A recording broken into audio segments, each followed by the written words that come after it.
It is the 200 level. Mike Carpenter in the basement studio on a snowy, but not as snowy as we thought, Wednesday afternoon. One day after Illinois gets a much needed home win against UCLA at home in a week that is pretty massive for this season and how we view it going into the tournament in about, well, just over a month.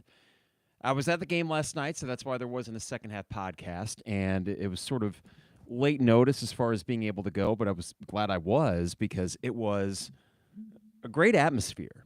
And I got to say that the State Farm Center, on occasion, it still has those moments that are very reminiscent of the Assembly Hall days of old. I do think that the overall atmosphere, when it's going, is hard to beat. And I know Mackey Arena has a great reputation. I'm sure it's amazing there because they've had a lot of success recently. But hey, when our arena gets cooking, it's a good place to see a game. It's a tough place for the opponent. So I had a great time last night. I think from the tip, it was clear that Illinois was very engaged.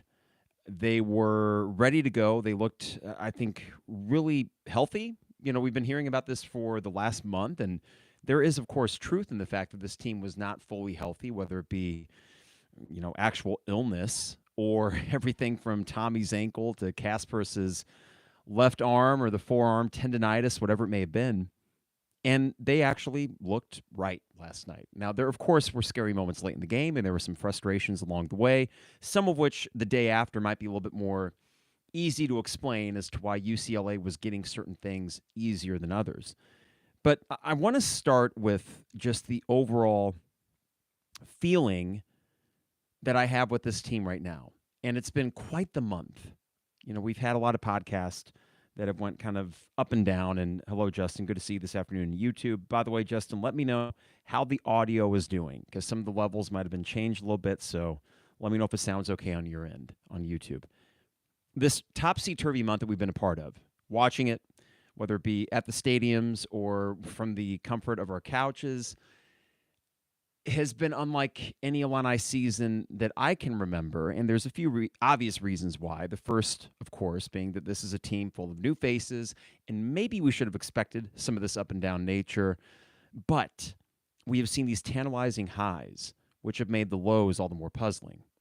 Now, this last month, Illinois didn't win consecutive games until last night. So that was a new streak that they've hopefully started. And the biggest reason why, Captain Obvious here, is the inconsistency from this team, which you could attribute to youth, you could attribute to all the new faces. But whatever it is, that inconsistency has been especially frustrating because of that aforementioned high that we see from this team. So last night was actually a somewhat, I don't know, easy game to watch. And yeah, I know what UCLA did in the end, but what I mean by easy game to watch is that it felt like, oh, right, this is what this team probably was designed to be. You have a superstar point guard, and Kaspara, I know, had 5 turnovers. But other than that, against a team that forces a lot of turnovers, he was fantastic, and he got that step-back jumper when he most needed it with, 30 seconds to go when nothing was going right for you. Another 24-point game for him. Just an absolute star who looks himself the last 2 games, and to me, that's the biggest development so far this season. But on top of that, you're seeing Tomislav Ivisic being a very versatile big. I thought his second half was much better than his first. A little bit of sloppiness from him, especially passing early, but really seemed to settle in and hit some massive threes for this team. And then you look across that starting lineup, you see Morez Johnson beginning to really blossom into his role. You see Ben Henriquez actually produce a little more consistently. Looks the part out there, and yeah, there's going to be another game or two where he drives you nuts. He's going to drive me nuts. I know it, but still a pretty good game from him. And Kylan Boswell, while there was the step-back 3 where you want to pull your hair out, he is a valuable member of this team, a great defender, and was really aggressive taking it to the rim. So you like the starting 5 as it's currently constructed. A lot of height, a lot of size, and Morez can just kind of camp down low, even though I got to give him credit. Pretty good on offense coming up, setting picks up in the perimeter. You can maybe run some action off of that. And then Tommy and Ben Henriquez, I mean, you got 3 guys 6'9" and above, 2 of whom can shoot the three-pointer. And then you got Kaspara and Kylan. Kaspara can shoot the 3. They both can drive. Okay, I like that starting lineup with Will being the first man off the bench. You are seeing, as Jeremy Warner and Derek Piper alluded to yesterday in their podcast, you are seeing a rotation get smaller and smaller. I think Dre Gibbs-Lawhorn will work his way back into that rotation with health. Clearly not quite himself yet. Trey White, I don't even know what's going on with that. Must be some illness, or there might be something more to it. And Jake Davis, Mr. Reliable. So there's your 8, right? I mean, presuming that Trey White doesn't become a big part of this team, and I don't know. I mean, how much are you missing him right now? Really? So if that's the case and your bench consists of Jake Davis, Will Riley, and Dre Gibbs-Lawhorn, okay, there's your 8. I can go with that. I can go with that, especially because of the health of Kasparas, how good he has looked the last 2 games, and then Tomislav Ivisic, despite an ankle that even he said last night is not good, but it's better than it was. As that gets better and better, you'd like to think that he's only going to improve in his efficiency, which is actually kind of hard to fathom because the guy's missed like 1 or 2 field goal attempts in his last 2 games. There's talent on this team. We knew that. We know that now. We see it, and that's why we think, man, if this team could just put it all together. And it's funny how just a week ago, 8 days ago, in fact, we woke up on the Wednesday after the Rutgers game thinking to ourselves, what in God's name is going on? Like, where's this thing going? I certainly was. And I was so down in the dumps about this team's prospects that I thought, Minnesota, I know they're not good, but they have been playing better, and they had Dawson Garcia, and they were, the word I would use is plucky, and it was at Minnesota, and I didn't like that game at that point in the season, thinking, well, we are this close. We're razor's edge away from just a complete tailspin, and there wasn't a lot in the Rutgers game to give you much hope. And then you see 2 wins, and the difference that can make for mood with Michigan State coming into town and all of a sudden knowing full well that will be a signature State Farm Center environment, one in which Terrence Shannon will be honored, the crowd will be absolutely juiced up, and Vegas will say Illinois will be probably 5.5, 6.5 point favorites, just like they were for UCLA. And why not? Because I went in that game last night, and the first 35 minutes of it didn't disprove it, thinking that Illinois was the better team. I'm going to go into the Michigan State game thinking Illinois is the better team. All of that, with the crap that we've seen the last month, I would still say in a lot of these matchups coming up here, yeah, I think we might be better than them. There are some exceptions. Duke, nah. Michigan looks great. I don't know. When Purdue comes to town, I'm going to say we should beat Purdue. We're better than them, I think, which might seem like an asinine thing to say given their record. I understand that. But that's why this team, where they're at right now, unencumbered by any sort of Big Ten title race, because that's not in the cards. It's not what it's about. It is truly already March. As someone had tweeted me last night, or earlier today, actually, and we'll get to the mailbag. I said, what are your expectations for the rest of the season? Or I should rephrase, what would make it successful for you? And there's been one today and one yesterday that alluded to the fact that it's already survived advance mode. You got all these tough games coming up in February, which is basically a trial run for the NCAA tournament, playing NCAA tournament caliber teams, the likes that you would play in the second round to try to get to the second weekend. So you have this big extended training ground to get ready for really what we all know matters the most. And if I were to posit this idea to you right now, how would you feel if I told you that Illinois, this team, makes the Sweet 16? No other accolades. They don't win the Big Ten regular season, of course. They don't make a run in the Big Ten tournament, but they make the second weekend of the NCAA tournament. Would that, in your mind, be enough to qualify this as a successful season? To me, it absolutely would be, because it would show some continuity and some consistency when it comes to that time of year that matters the most to all college basketball fans. And the one thing that was a bugaboo until you made the Elite Eight last year for this program, they don't win in the tournament. Well, you can flip that on its head by just making, as if it's easy, I know I'm not trying to make it sound easy, the second week in the tournament. And when this team is on, and when Kasparas is Kasparas, when Tomislav Ivisic is Tomislav Ivisic, and when Will Riley is looking good. And last night, he was just good, pretty good, not superstar, but that's a valuable player to have on your team. And you're getting more consistency from the other guys. Isn't that enough? I think it could be. And it continues on Saturday in another, okay, let's line it up, see what happens. Get the win because you're at home and set up a week next week where if you win one of the two away from Champaign, you feel really good. So I see some people in the YouTube feed. If you guys want to throw some things in there, I'll make sure to get to those comments tonight. But thank you for waiting, for those that are listening or watching, for this podcast until today, because I got back from the stadium about 9:15, and I was briefly pondering, well, maybe I could do one right now. Did not end up doing that.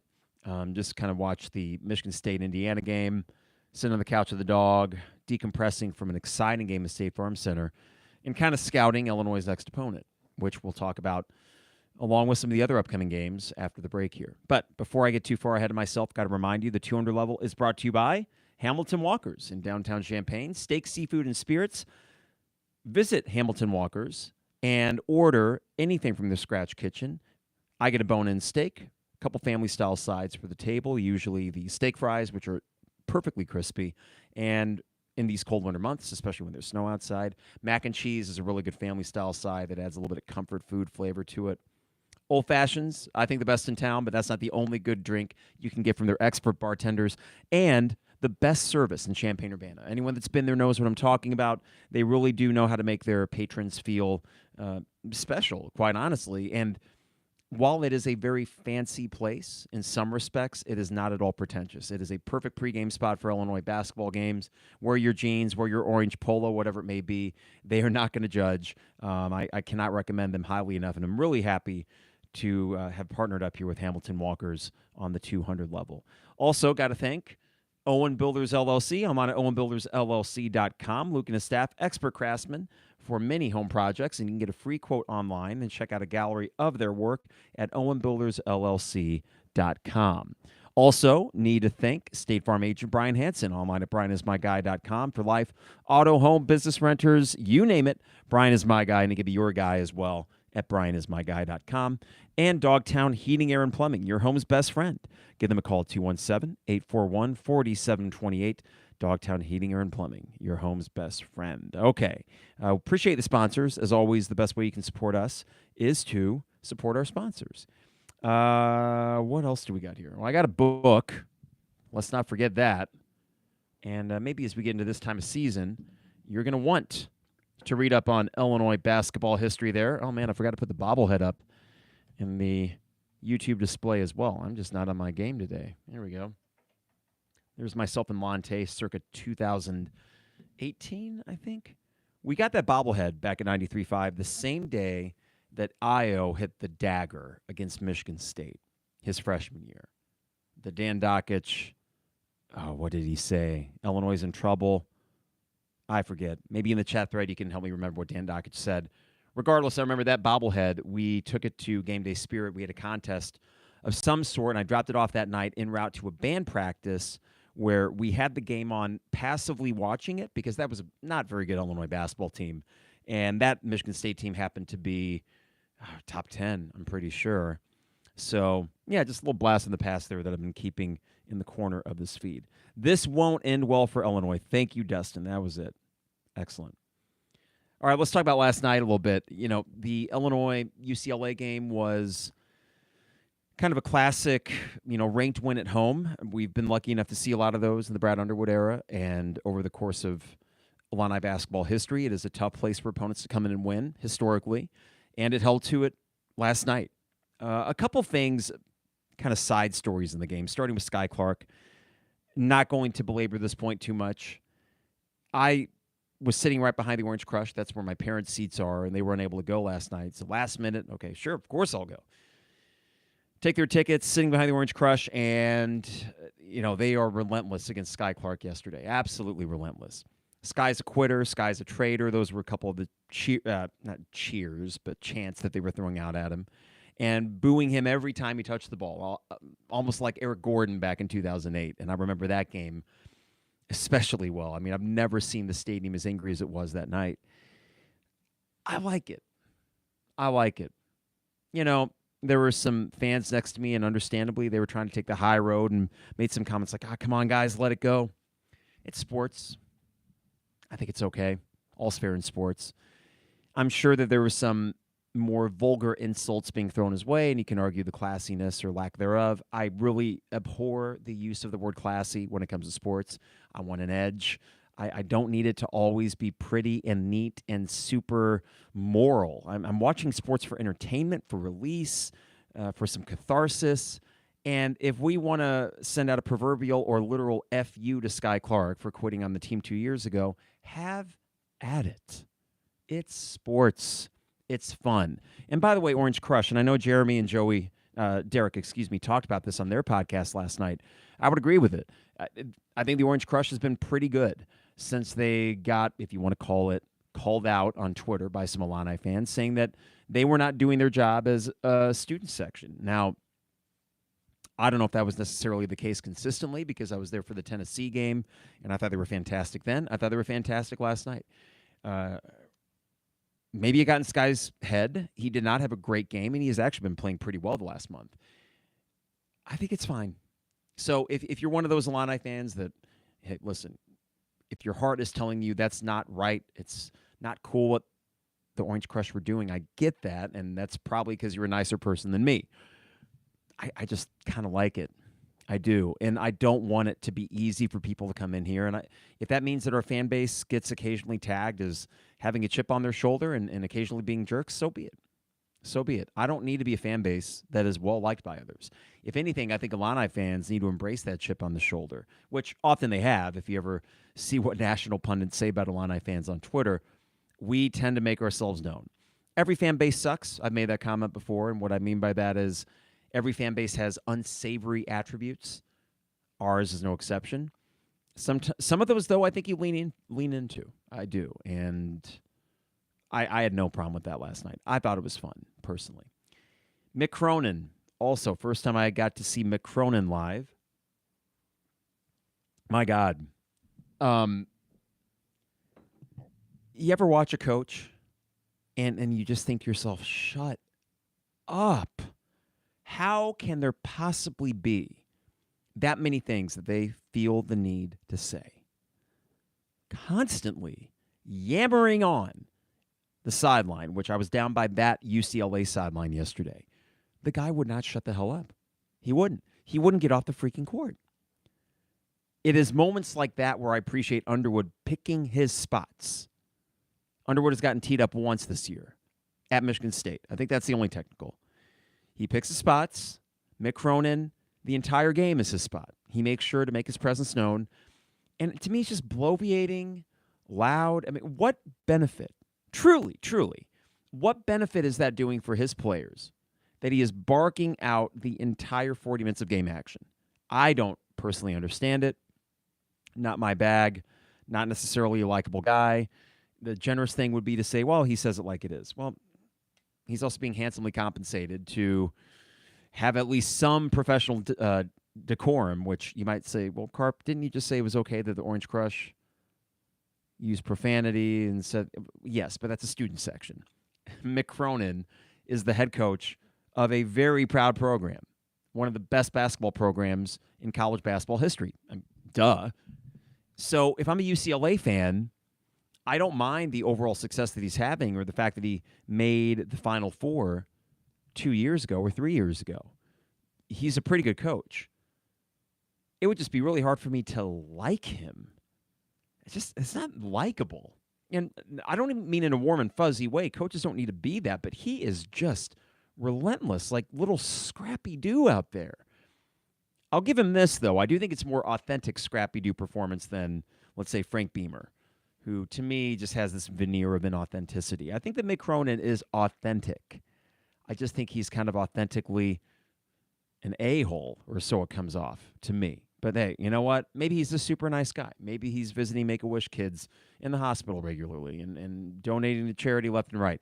On the court, it was exhausting to watch him from probably, 100 feet, 10 yards away, something like that. Whatever it may be, it was rough. And his reputation precedes himself, and it's easy to see why. Easy to see why that is. This is from David. Who's worse, Cronin or Izzo? Wasn't the T on the bench at MSU? Oh, good call, David. You're right. That wasn't on Underwood. It was a bench technical, come to find out. So that's a good point. I'm going to say this about Izzo. I have a hard time hating him. Wife is a Michigan State fan, so maybe I've gotten a little soft on Michigan State. I don't really hate Michigan State one way or the other. Never have. And Izzo, after meeting him personally, and this is all it takes sometimes, is a personal interaction. I may have told this story before, but back in 2023 at the Coaches versus Cancer event, my wife and I went up there because Izzo was one of the guests. And knowing what we knew about that event, the coaches kind of mill around. And if you want to meet them, you can meet them. Okay, well, sure. So we went. And we just happened to catch Izzo. He walks into Gordyville, and he's wearing kind of an unassuming polo shirt. No, he's wearing a button-down and jeans. Very unassuming again. And obviously not a very tall guy, probably 5'7", 5'8". So my friend Kenton, who's been on the podcast before, points to me and my wife, and he says, hey, check that out. He just walked in. So I kind of nudged my wife, and I'm like, let's go over and let's do it. And she was wearing a shirt that says Spartans Strong, because this is about 2 months after the shootings on the Michigan State campus. So, that campus was going through some raw emotions at that point. And Izzo, to his credit, he is sort of like the grandpa of East Lansing. He's a very patriarchal figure for obvious reasons, and he handled that whole situation very well when they needed the most. And he spotted my wife and said, a girl after my own heart, in that Izzo voice, and gave her a hug, shook my hand, and we talked to him for probably 3 minutes. And you understood in talking with him, oh, wow, that's that intangible quality a coach like Tom Izzo would have to have. So to me, it's very difficult, David, to look at Tom Izzo and have ill will towards him.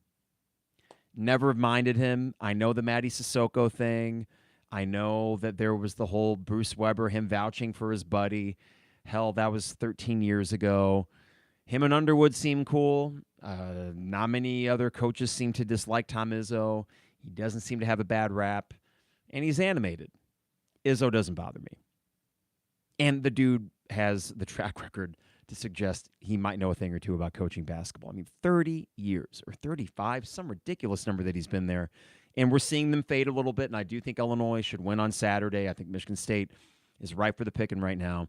But I don't hate Tom Izzo, and I just don't have it in me. This is from David. Izzo seems like an okay guy when not in the game, but when coaching, he seems very similar to Cronin. I think, David, the way that Izzo does it, and this is why maybe some would interpret his histrionics versus Cronin as somewhat charming. There's nothing charming about Mick Cronin. There's not. As even Jeremy said yesterday, and I thought it was telling because Jeremy does a very good job, as close as he is to all these players and coaches, of being objective as he can possibly be. He said, hey, as a short person, and Jeremy's not that short, but he was just making a joke. He really gives that ultimate, short man energy to me. I forget if that's what it's called. Little man energy.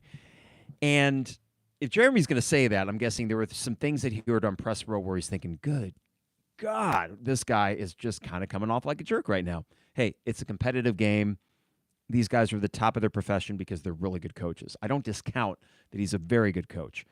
I don't get that. It's authentic probably for him. But in any other professional setting, you would be labeled an absolute lunatic for acting the way he does. It's just, I don't even think it's performative. I think it's so seeped into the way he does his job where he just has to be on all the time. And I found it exhausting watching. I had to stop looking at him. I had to, because he was making my blood pressure rise. I can only imagine what the refs thought, and kudos to them. I thought it was a really good crew last night. They teed him up. One other thing about the officials. They let the game breathe. There was pace. There was flow. Until the game kind of slowed down to a snail's pace, understandably, with all the fouls late. I thought it was a really well-officiated game. There were hardly any individual calls I could have looked at and said, I don't like that. And if anything, maybe you got a little bit of home cooking, which can happen sometimes. But that right there, the tall, bald guy, I think that's DJ Carstensen, maybe. I don't know all the names of these officials. Good crew. The question, of course, is will you get the high knees ref on Saturday? And I don't like to belabor officiating narratives because what are you going to do? Three guys are going to have to officiate the game, and they might be good, they might suck. Nothing you can do about that. I would hope that he is not here after what happened up in East Lansing. And hey, on the flip side, maybe if he is here, he's going to overcompensate after what happened, and KJ will not be in any foul trouble because you need KJ, and I think we will pucker up at the first foul if he gets it before the first media timeout and think, oh, God, here we go again. So hopefully not. Great atmosphere, though. It's pretty cool. I have a student teacher this semester who has been to women's games. But yesterday, an opportunity came up for some teachers at Jefferson to go to the game. Now, I didn't volunteer myself because I was content at the moment thinking, well, I'll just watch it at home, do the podcast. And I mentioned to my student teacher, I said, hey, if you want, I can email and get you a pair of these tickets because there's like 3 or 4 pairs for Jefferson Middle School. So we did. And she went with a friend, and I asked her this morning because she's been women's games but not men's games. Hey, what'd you think? And she was pretty blown away by what she saw and what she heard. And to me, it was cool to talk with someone that didn't have any experience at an Illinois men's basketball game. And even I felt last night like it was a very signature home environment and the kind of thing where, man, I find myself during points in this game, and I don't know if I'm getting old, if I'm getting soft about this stuff, but just feeling really happy in that environment and just soaking in everything around me because that's high-level stuff. It was a 10-minute drive for me to go see a high-level basketball game in a Big Ten arena with NBA production values and NBA caliber players. It doesn't get much better than that. And I can get all pissed off, and sometimes I think justifiably with performances like Rutgers, but I'll give Brad Underwood this. There's never a shortage of intriguing talent on the court that makes it rarely boring, for sure, and often successful. So that really kind of hit me last night when I was watching that game and periodically just kind of checking myself and letting myself get lost in that environment and soaking in just the absolute noise when there'd be a big three, which Illinois had quite a few of last night, or a great take to the basket by KJ, or a big stop. I mean, basketball is such an intoxicating sport when you're there and your team is doing well and you see these peaks and these waves from the crowd. It's an endorphin rush. Maybe not to me the same way that a great concert is, because that does a little something different for me, but it's worth every penny, I think, to go to these Illini basketball games. They're just really pretty awesome right now. And there's some clunkers. I wish those would stop. But overall, what can you say except for the fact that we had a relevant game last night. College basketball fans around the country were probably keeping tabs on it, and they're going to do the same thing on Saturday when Michigan State comes into town. All right, speaking of last night's game, a couple things. One, we talked about Kaspara. He's back. Yes, 5 turnovers. I think that's the biggest development of this season right now. Kaspara looks like Kaspara. Tommy looks like Tommy. Those were, up through early January, 1A and 1B, or maybe 1 and 2, your 2 best players. We all saw it with our own eyes and thought, well, you got those guys, and then if the supporting cast can kind of get going, you got something. Now, back in late December, Will was struggling. Merez was starting to get some more tick. I like what both of those guys are doing for you, and they're doing it consistently. And then Ben Hamrickhouse was stuck in a slump, and I still think that he's, depending on the matchup, well overmatched out there. But he looked good last night. He did. And I thought overall had one of the, I don't want to say better games because there were a lot of good performances, but he made some absolutely crucial plays for you, including, I think, the tip out at the end. If I recall, he was the one that tipped it out to help you get fouled again and go to the line and officially seal it. There were a few frustrations. Let's talk about one. Bildebo? Is that the guy's name? So on UCLA, what is this guy's name? I want to make sure I get this correct here. Bildebo. It's got to be Bildebo. Number 34. Let's just go with that until I get this correct. Who had, 24, 25 points last night? It is, in fact, Bilodeau, not Bildebo. But anyways, this Tyler Bilodeau, who came from Oregon State as a transfer, he is a junior at UCLA, and last night he had quite the game for them. So his stat line, just to recap, he had 25 points, 7 of 12 from three. It was maybe around the third one, because I remember when he got to 9 points total, and I turned to the guy next to me, and I think, man, I would really like Tommy to stop sagging off him so hard when they do that little pick and pop thing. It's really frustrating. And it happened again and again and again.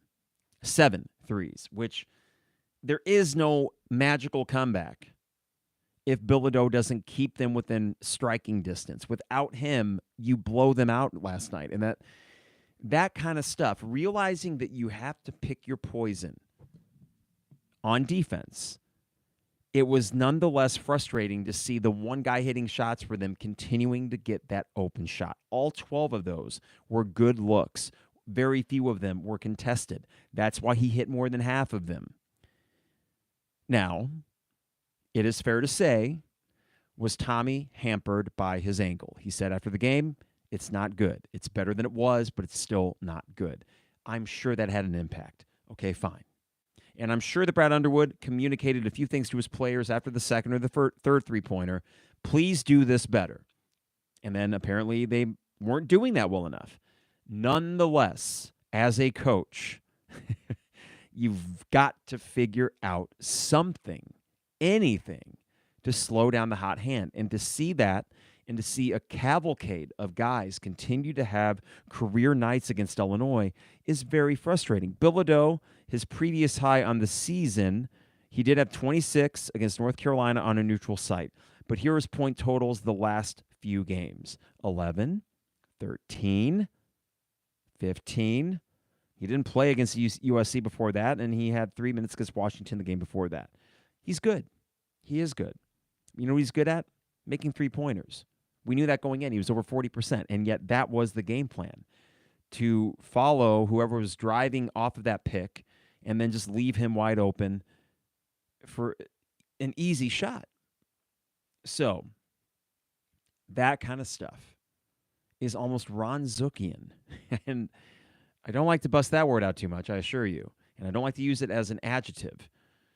But it is frustrating to see a team be able to repeatedly do whatever they want. Desmond Claude with the USC in that home game, over and over and over. The Maryland game, Julian Reese and Derek Queen. I keep on wanting to say Dairy Queen. Getting whatever they wanted down low and understanding Tommy was hurt, but that you just let it happen, it felt like. And you could say, well, Carp, sometimes the matchup predicates how the other team's going to do, and maybe some guys you just can't stop. I guess that's true. But I'm sorry. This is a D1 basketball team at a very high level.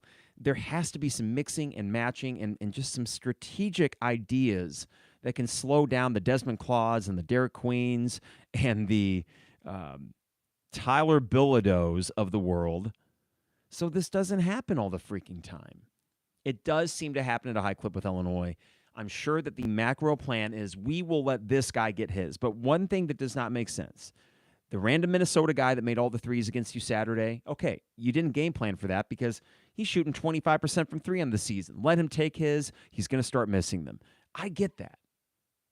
That clearly was not the game plan, or at least I hope it wasn't, against Tyler Bilodeau, a 6'9" forward that was hitting 40+% of his three-pointers. I mean, that's not anything that makes sense. So adjust. Figure it out. Do something. Have Merez out there more with Tommy, because Merez was not playing in the second half, and guess what? I'm pretty sure Tyler Bilodeau hit 3 or 4 of his three-pointers in the second half. It's got to be better than that. I had a few apologists, if you want to call them that, on Twitter. Let me just be clear again. I like Brad Underwood. I want him to be our coach. He's a fantastic CEO of this program and will continue to bring top-notch talent here. But there is something missing on that sideline when it comes to in-game adjustments and X's and O's within the course of a game. Play the game in front of you. It's not necessarily analogous to go from basketball to football and say, take Barry Lunny, right? Why I like Barry Lunny is he calls the game in front of him. He goes often with what is working in that game. So we might go in with a script for the first set of plays, and often that works well for him. but he does tend to adapt to whatever the pace and the tempo of that game is and whatever's working. That's why I appreciate a guy like Barry Lunny. I know it's not perfect, but you know what? He had a pretty good offense, all things considered, last year and probably will again this year. So I trust him from a strategic standpoint in the way that I can't trust Brad Underwood in an in-game strategic standpoint. I'd like to think that our head coach was more adept at that. But I have questions, and I know I'm not alone, and I know there were plenty of other people frustrated watching that game last night when Bilodeau kept getting his, thinking, Brad, please, whatever you have as your base defense right now is letting that shot be open way too many times. You were getting burned on it, and you didn't do anything, at least perceptibly. I could not tell anything different in their approach at that. So, yes, that frustrated me.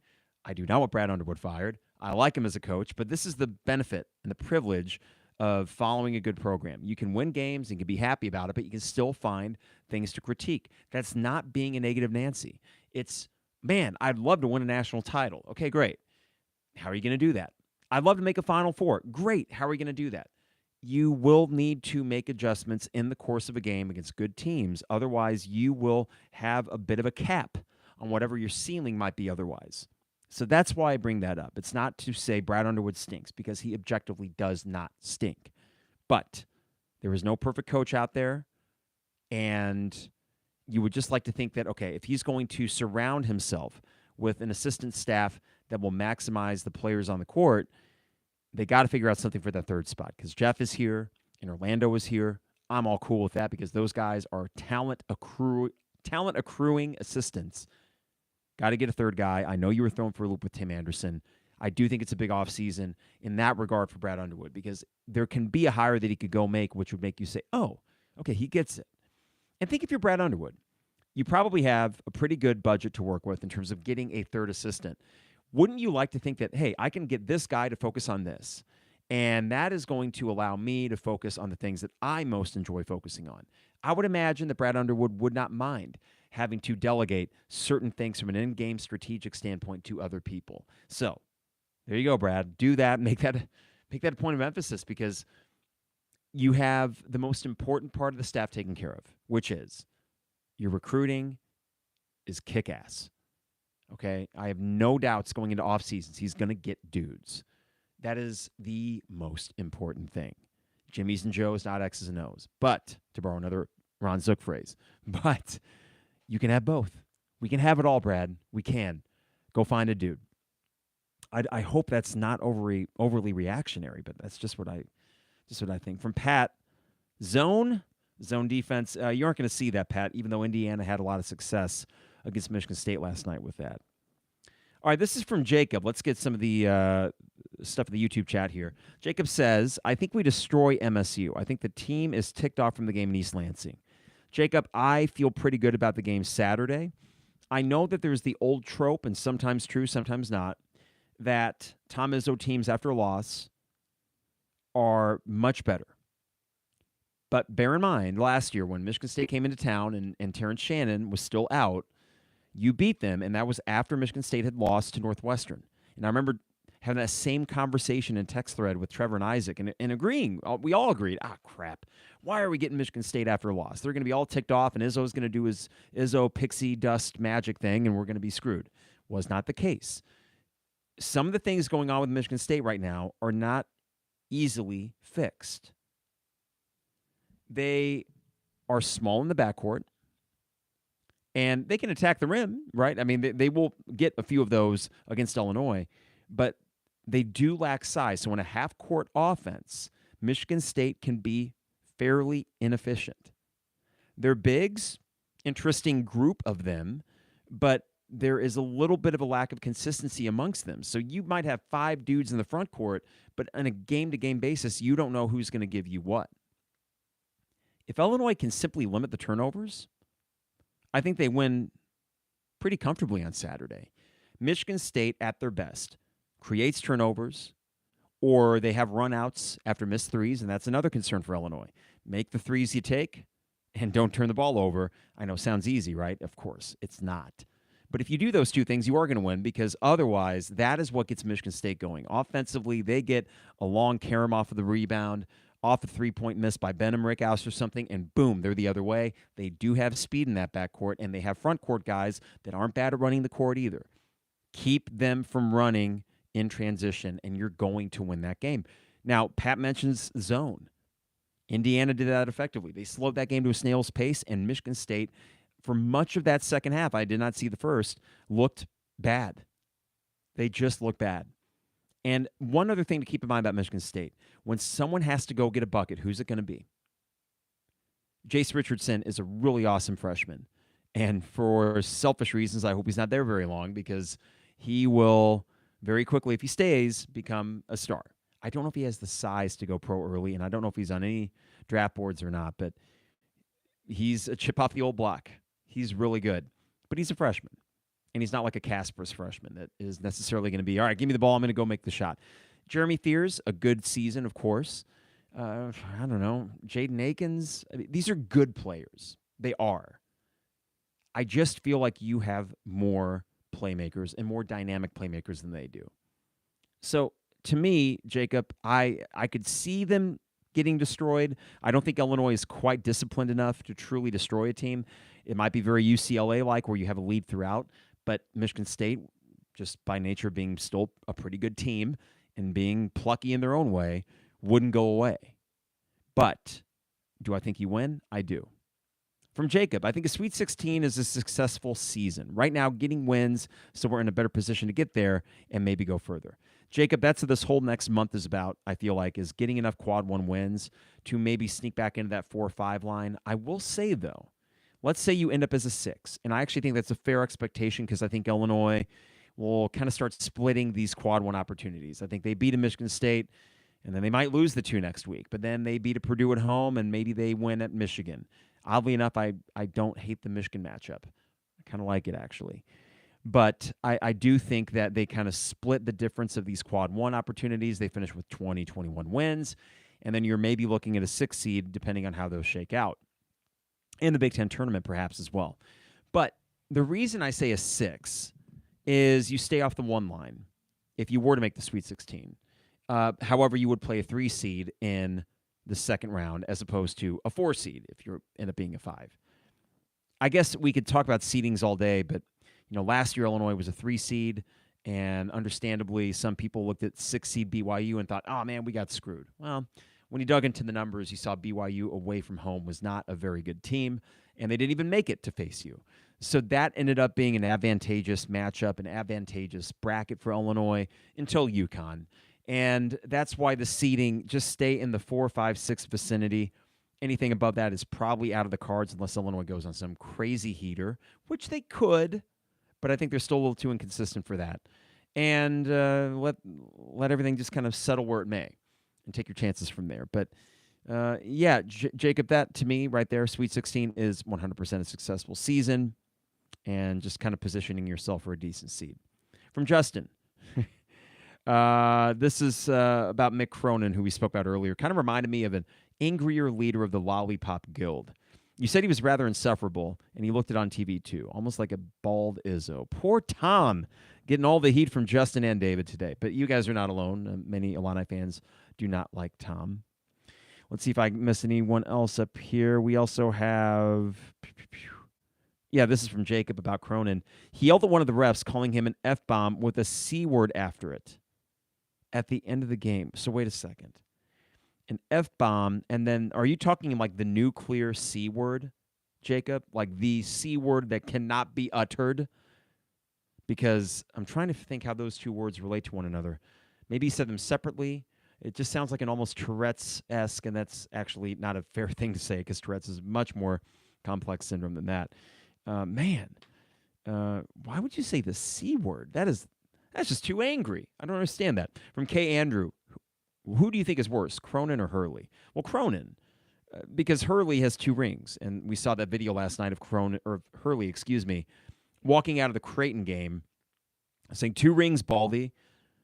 Odd thing to say for a guy that doesn't have much hair himself, to a Creighton fan on his way out. Now, some guys, including Seth Davis, said, never change, Dan Hurley, we love it. Listen, I don't personally love guys that are just unabashedly jerks. Dan Hurley is starting to play a role, it feels like. To me, I mentioned Mick Cronin. I do think Mick Cronin's authentic. He doesn't even try to be charming. I'll give him that. He is what he is. He's just this angry, short, bald guy that's a really good basketball coach. Dan Hurley, to me, got pigeonholed into this role of, I'm the fiery coach. And he decided, you know what, I'm just going to really lean into that. And 2 titles seem to have done a number on his ego, and why wouldn't it? I just wonder, when you're that good, do you really need to act that way? I mean, you would think the opposite would occur, where if you're that good and you've won 2 titles, wouldn't you chill? And he's done the exact opposite. That confounds me, but I think it probably speaks to what he's like personally, and he's a little too, I don't know, vitriolic, a little too animated for my taste. It's just, eventually you want to say to these grown men, quit acting like a child. I mean, that's what it is. Mick Cronin was essentially stomping around like a kid who got their Nintendo Switch taken away for 2 hours. Why? Great coach, at least very good. Can't you do that without all of that? You know, my dad said something about his high school football coach. His name was Coach Henderson. He coached up at Paxton. And he said that Coach Henderson did not raise his voice very much. He was a fairly calm, cool, collected guy. But when he did, it resonated, right? And that stuck with me when I started getting into teaching, because I don't like to raise my voice. I'm not a yeller. There's some teachers that might do that, and I think it wears out its effectiveness pretty quickly. So when I look at a Mick Cronin or a Dan Hurley, their records would suggest that, yes, these guys do know what they're doing. But I don't think that they need that just constant negative energy around them in order to accomplish or achieve the same success that they already are. If anything, is it not a hindrance? Now, Pat O'D says, like Lovie Smith. Well, I like Lovie with the Bears for the most part. It did sort of stagnate at the end. But Lovie and his personality on the sideline, to me, was never the issue, Pat. I didn't mind that at all. I like a cool, calm kind of guy. I think what I enjoy, Pat, about, say, a Brett Bielema, again, he picks his spots. And he does have a moment or two per game where it might be a call that he thinks is egregious, and he's like, I'm gonna get after the refs on this. Or, of course, the Citrus Bowl moment. But he is a guy that I think is very consciously saying, okay, now I'm pissed. And it might be a little bit planned. It might be a little bit, okay, I got 2 pissed off moments per game for me, but for the most part, he keeps his head about him. And I think Brad Underwood, for the most part, keeps his head about him too. He's a very different coach stylistically than he was the first 2 years on the sideline. And I think that's for the best, and that when he does pick his moments, that maybe gives him a little bit more chance to communicate through that burst of anger or frustration to his players that, hey, what you're doing isn't good enough. I don't think that's a problem. You know, if I'm a teacher and this is, God, I haven't had to yell at my students at all this year. I mean, they've been a freaking dream. But in 6th grade, especially because I'm doing 8th grade now, you know, there'd be moments where you got to get their attention and you got to be stern and you raise that voice to where when you stop talking, there's this sort of hush that falls across the room. And it's like, oh, okay, good. Now I have your attention. Yes, there is method to something like that. I just think that Dan Hurley and Mick Cronin are just being asses for the sake of being asses. I respect that. I mean, it's again, they're grown men. They have kids and families. And I don't know. It's just, I would be embarrassed if my dad were acting like that all the time. I would be. And maybe I shouldn't speak out of school because I don't know them personally. So maybe they're just like, that's Pops on the sideline. Maybe. I don't know. But it just seems a bit much for me. So that's a long-winded way of saying, to answer that question, that I do like Brad Underwood's overall demeanor. You know, yes, he can frustrate you. He certainly frustrates me sometimes. But all that said, I do like him as the head guy because I think he's found a good balance between that emotional side of coaching and presenting more of a calm kind of front. He picks his spots. He can get pissed off, but it's not his identity. It's not his MO. It's a lot more sporadic now, and I'm okay with that. From Jacob, Hurley reminds me of the O'Doyle Rules kid and Billy Madison. Very much so. It's actually a great point. I appreciate YouTube, you guys popping in on this Wednesday afternoon as the snow, I don't know if it's still falling or not. Good old winter weather, lousy Smarch weather, as Homer said. And next week seems nice and cold. But the good thing is those are 2 away games against Wisconsin and Duke, so we'll be in the comfort of our abode podcasting both of those games. I don't believe I will be podcasting Saturday's game. I think I will be going in one way or the other. So that would mean a Sunday podcast. Listen, it's massive. I think Illinois wins. I like the matchup. I like when you're playing them. I think you're getting them at the right time because you're going up and they're going down. Michigan State will equalize, and you might get their best shot on Saturday. But given what happened at East Lansing about, what was that, a month ago coming up, I think that if you want to go with the revenge game narrative, that's valid. I think this Illinois team will want it. I think Kaspara especially is going to want it. And you have a few more dudes than they do. That's the long and short of it. So take care of business, get it done, get the 2 home wins. At that point, you're 18-8. I mean, before we get out of here, let me just check the schedule and kind of see where you're at and what you got coming up here. Illinois 17-8. You can get your 18th win here against Michigan State. That would be your 9th quad 1 win, which is absolutely massive for the tournament. And then Wisconsin and Duke next week. Can you get one of them?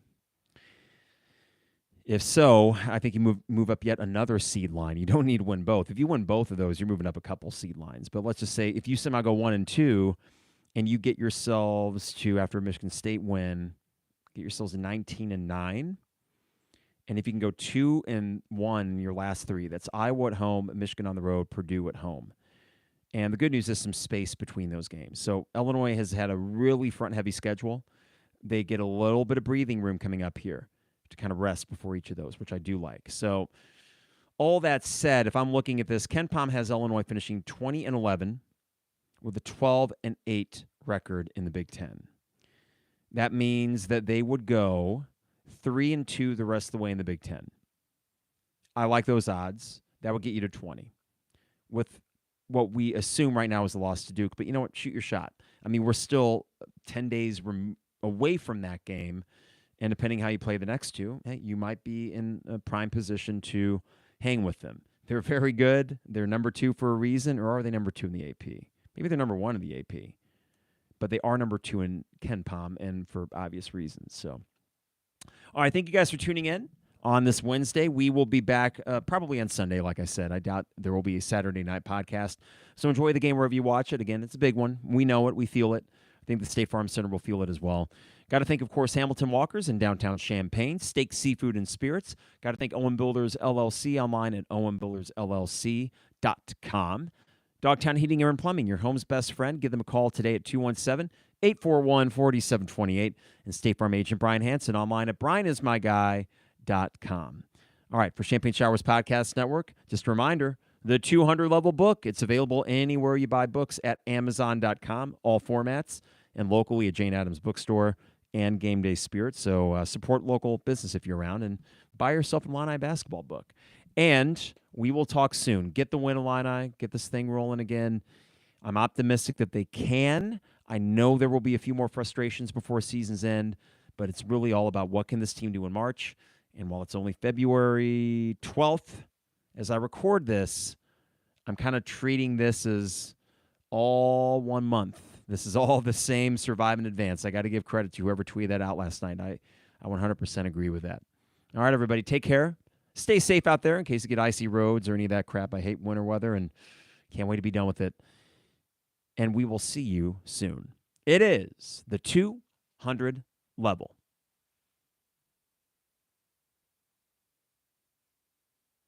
All right, YouTube. Appreciate you guys. Have a good rest of your day, and we'll see you on Sunday. Hopefully, a podcast where we can recap a big win. I think we will. All right, everybody. Take care.